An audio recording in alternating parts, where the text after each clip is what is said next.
Hey, everybody, welcome to this week's Star Report. It is April the 5th, 2023, a Wednesday. It is Wednesday in the middle of the Western celebration or observance, probably not a celebration. Well, Sunday is, of Holy Week.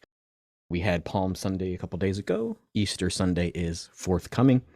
And we are in a cosmic soup of really intense energy, right? So, but the energy, like usual, is matching the cultural changes and the cultural happenings that are going on.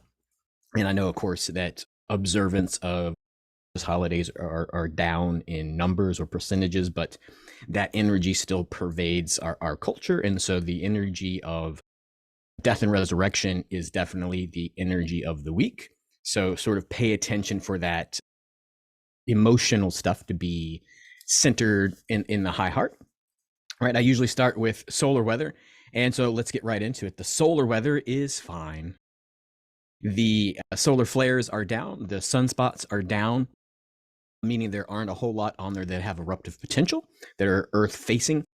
The coronal holes, there is no big coronal holes facing, so there shouldn't be that much increased pressure or heaviness into our atmosphere from the plasma current that comes out of the incense going across the screen. The kind of like that, the plasma current that comes out of the sun and moves across space and hits the Earth's magnet, it isn't that intense. Are what they call plasma. Oh my gosh, what are they called? Totally forgot the name, but that's all right. There are plasma eruptive tentacles that could pop off, but they're pretty stable right now. So the solar weather should be reducing, but like we said last week, that reduction in solar intensity doesn't necessarily feel like a whole lot on here because of the shrinking shield of Earth for protecting us from solar radiation and from cosmic waves that come in from the solar system and the whole galaxy. So don't look for a whole lot of relief from the solar weather on that, but it is at a quiet peak, which is going to peak again, I believe, in around July. So pay attention for a dip and then an uptick on that. There has been earthquakes, probably seismically charged from the last coronal hole that have sort of happened to all of the Earth. So pay attention to that. And with the reduced shield during low pressures, there will be increased tornado weather. So central United States for the next coming days. So basically, whenever there's thunderstorms, that's a low pressure. And with the extra solar energy that comes in, that low pressure gets charged. And so the winds move faster and the clashes of hot and cold weather are more electrically charged and therefore cause more spin. So yeah, so pay attention to that. The solar weather is nothing big to look at, but it's still affecting what's happening on the planet. And so always be mindful of that. And then, of course, the stuff with the sun always can be alternatively switched back and forth between SUN and SON, which sort of goes into that Western spirituality that's happening this week of Holy Week and Easter and all that fun stuff. So let's get right into the stars. Today is Wednesday, like I said when I started the broadcast. And Wednesday today, we've started the Taurinian, right? So Taurus, the constellation Taurus in the sky has, I believe, 4 signs in it. And that's the stellium. So it's a Taurinian stellium today. Started probably yesterday on Tuesday, which I mentioned last week in the report that we were moving into. And so that Taurinian stellium is going to last for another 7 days, right? So should be over by next Wednesday or ending on Tuesday of next week. So this is going to be a governing energy of the week. And it's an intense energy, right? So the Taurinian stellium alchemically, right? So we just left the Aries stellium, but we're still, I believe, in the Aries sign. So the Aries stellium is the upper or the higher mind or the upper room talked about in scripture. And so moving down, the Taurus is right here at the base of the skull, the brain stem, and sort of right here where your polyvagal nerve cluster goes in. Some people say that the pineal and pituitary gland cross and then go down the spine at that space. And so that idea is really that the idea or the energy is moving from the upper room or the heavens down into the earth, right? And so the Taurus, the bull, is really the sets the direction, right? So once you get things moving, right? So the Taurus is notoriously, I'm a Taurus, the Taurus is notoriously stubborn. And so that stubborn energy really is, once you sort of make this decision to manifest or to bring this solar or holy energy down into the body, or these ideas into fruition, then it has one channel to go through, and that's the nerve cluster down the spine. And so that usually has a termination down here in your solar plexus, which is your sun, your inner sun, and usually sort of guided or governing your anger and control, right? And so you're sending the messages down right now in this Taurinian stellium about what it is that you've worked out as your highest good, your life purpose, your direction you're deciding to go in this next cycle, right? We're in that 225-year cycle, which is going to last about the next 18 to 20 years, right? So pay attention to what's going on with what you're choosing and what you're choosing to allow into the physical form, the realities you're choosing to allow to, or choosing to bring into manifestation, or what you're choosing not to allow. That could be just as important as what you're allowing. And so the signs that are in the Taurinian stellium are important to sort of pay attention to. Mercury is one of the planets that's in there. And so Mercury is about communication, and we're about to enter this week, during the stellium, we're going to enter the pre-shadow of Mercury retrograde. And so, Mercury retrograde is all about communication issues, whether that's communicating what you truly mean, or being hard to communicate what you truly mean when it's in retrograde, or things that you wish you would have said or should have said in some kind of past. And so Mercury is there in the stellium, right? So what kind of communication, how are you going to communicate this higher mind, this life that you're deciding to live, this inner work that you've been doing on yourself? How are you going to communicate that, meaning speak that into existence? The moon's north node. And so the north node is when the moon is in the northern perihelion, right? So whatever. It's in the upper part of the sky, not below the perihelion. Is that the right word? Might not be the right word, but anyway, skyline, above, below, north node, south node. So the moon's north node.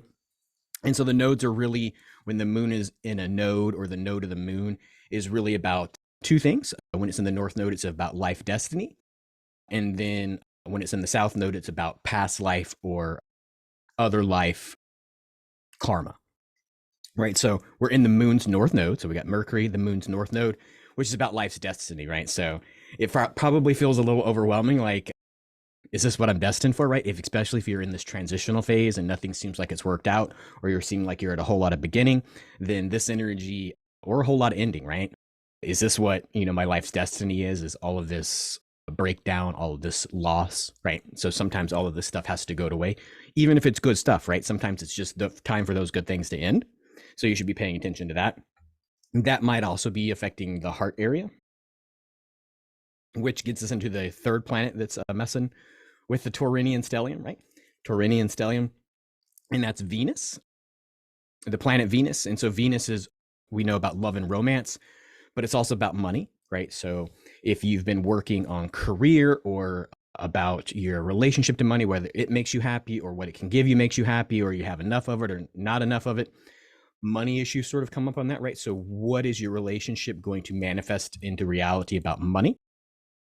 And of course, if you're working on relationship stuff or romance, or even love in general, right? So familial love, mom, dad, brother, sister, extended family, you can sort of factor all that in there. What kind of relationship are you going to have with those people?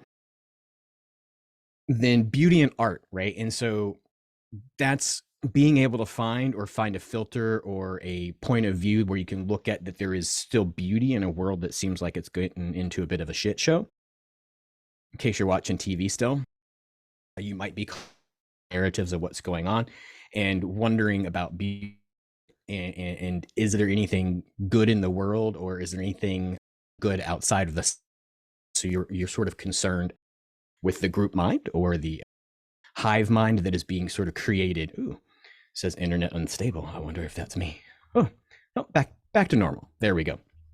And so be paying attention to look for, or intend to see, the beauty in the chaos. So that's probably the hardest part of the stellium to work on. And then the one that's probably messing with us the most is a lot of us are trying to find peace and comfort and stability.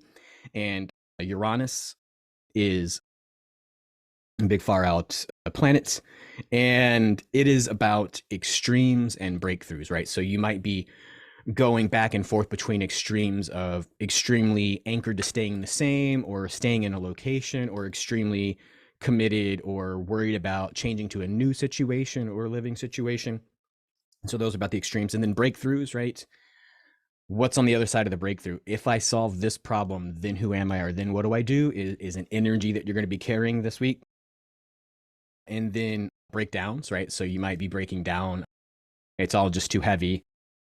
The world, the relationships, money, the economy, all that fun stuff, the cosmic meaning of it all, the lack of unified narrative about what's happening in the spiritual community, in the political community, in the idea of family, that might be messing with you, right? So tense energy. Yeah, this is really getting good. I was like, I'm kind of a downer today, but I'm smiling, so it's okay, right? And then it's also about being limitless, right? So you have limitless potential, you have limitless possibilities, you have limitless choices, because all of this energy is convincing you or reminding you that you are sovereign over your own life. And so bringing that idea of what your perfected life is, whether that be relationships or jobs, my hair is just not doing what it's supposed to, relationships or jobs, moving that into this reality, you have limitless possibilities. And this energy of Uranus is really sort of either artificially or intentionally or for your benefit, sort of making you feel like an outsider, right? So when you're trying to make these choices about yourself, even if the majority of people are going through the same thing and doing these similar choices, you're feeling like you're isolated and nobody understands, right? So this sort of sense of outsiderness is being intensified, right? And so it's really causing you to be a choice of, do you want to be sovereign or do you want to be in a community to go along to get along, right? So that's the energy that's sort of happening with the planet Uranus. And that's just today, Wednesday. And I'm not done with Wednesday. Oh my goodness. Today is also the full moon. Wednesday, the 5th of April. So April 5th. Full moon today. I'll probably full moon into tomorrow too, because full moons last a little bit over a day. And so full moon is really about cleanse and release, right? So if we're in this Taurinian stellium for the next 7 days about our life's destiny, our communication, our love, and our extremities, and we have limitless possibilities, then this moon is really helping us to release, right? So you might be feeling extremely anxious today and tomorrow because your body is used to holding on to that energy, used to holding on to those relationships. And really cosmically, with the lower shield of the earth, that kind of energy is really causing you to a decision point. You know, a lot of times when the earth shield is good and the cosmic weather is minor, we really can resist the cosmic clockwork and the I guess the guidance of the stars, or using that energy, right? We can resist it, but it's going to feel really hard to resist during this week, and especially today during the full moon. Also today, we have an alignment between Mercury and Saturn, which Saturn is about, or this alignment, really, Saturn's about a bunch of things, but this alignment with Saturn is really about, it has the energy of you finding tangible, like not theoretical, not hoped for, but real tangible results, whether that just be in a subtle change in how you feel, whether that be an actuality of the universe or the group mind or the culture or even the immediate workplace or living situation that you're in, starts to respond by giving you tangible results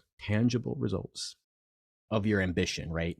All these things that you're hoping for and asking for, you're starting to feel tangible results of it. And so, you know, we're still in the, well, not really. We're in Wednesday now. So we're at the high point. Probably by this time, Jesus is already being, in the Western culture, Jesus is already being sought out or has already been taken into custody. And so that energy of this tangible reward might be feeling like something is intervening, and it doesn't feel like it's the reward you were asking for. But we know by Sunday that what we see as a defeat is actually a victory. So that energy should sort of be welling up in you, right? And it really should be welling up in you, right? This energy that's here in the skull, this polyvagal nerve, is really sort of connecting a whole lot of things. And so this energy is probably going to feel in your high heart. So right here in your thorax, thymus, whatever. Yeah. Thymus and thorax. Here's your heart. Here's your throat, somewhere in here. That's where you're going to sort of feel it, like a pressure or an anticipation. I kind of feel it currently as I'm telling you it, as almost like I'm at the top of a roller coaster, and I've got that anticipation of excitement, of payoff, of this is why I got on the ride, to go down the hill and have the fun experience, right? But also that usually some of the last high peaks are towards the end, right? So the ride is almost over kind of energy should be what you're feeling. Whew. Yeah, that's Wednesday. And so pay attention to that stuff. Then we have Thursday. We begin the pre-shadow of the eclipse season. And so eclipse season's about 6 weeks long. And eclipse season really is when we have a solar eclipse and then a lunar eclipse. And so they call that a season. And so that's coming up, I believe, let's see, 2 weeks from Thursday. So that's almost the end of April. We have the solar eclipse. And then May 5th, we have the lunar eclipse. And so eclipses are really efficacious. Oh, that's a big word. They'll really affect people who even aren't paying attention to this, who aren't a spiritual path, who aren't watching a star report about, hey, what's the energy? Why am I feeling this? What the hell's going on? Even people that aren't doing that are affected by eclipse seasons. And so eclipse seasons are really about bring about change, right? So we're on all this anticipation of change. And that's what I sort of used the example of being at the top of the roller coaster and just about to have all your dreams come true, right? So kind of like that old motivational speech of don't quit, because you know the victory might be in the next step, right? So keep moving, keep going towards your goal, is really the energy of Thursday. Yeah, and so like I said, that's eclipse season, and then it'll go for 2 weeks after May 5th as well. And then Friday is when we begin the pre-shadow of Mercury retrograde, right? And so Mercury retrograde is when everybody starts to have technology slowing down, communication issues. You should sort of watch out for contractual stuff. Like don't sign a whole lot of contracts that are long-term binding, because there might be miscommunication, or there might be a small little line in those things that are detrimental or unexpected about those contracts, right?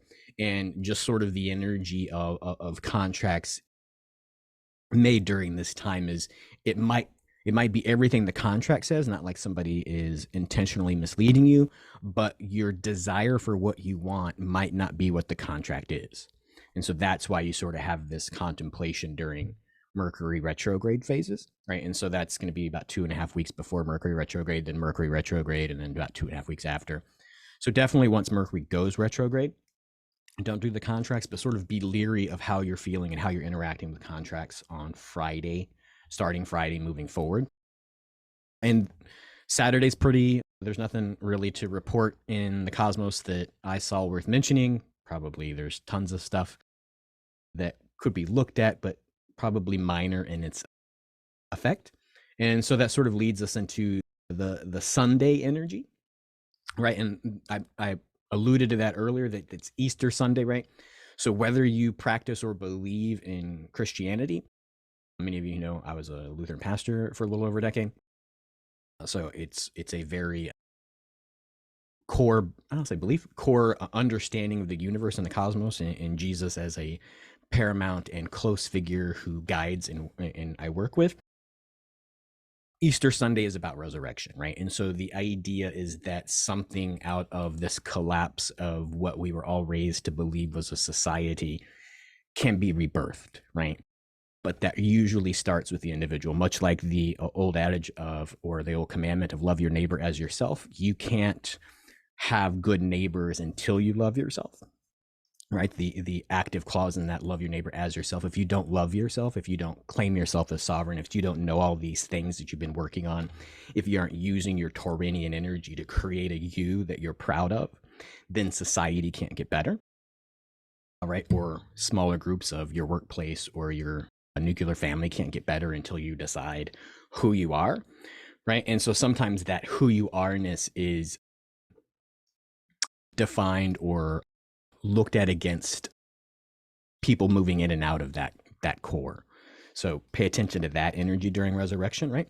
So we know that there was a split even in the disciples during the resurrection, right? What happened to Judas, right? There was this split in understanding, right? So it's usually a minor split, 1 out of 12 is not a high percentage, but it's a high percentage when there's only 12, right? So we have this idea of betrayal that sort of works in this understanding that you might lose a piece of your core group while you're resurrecting, right? But the resurrection is the important thing, not keeping the group together.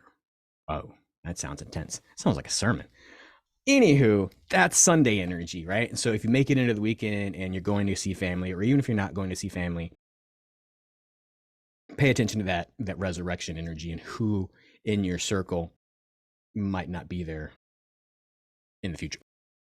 That leads us into Monday and Tuesday, which is the end of the Tauranian stellium, and of course the end of our week that we discuss.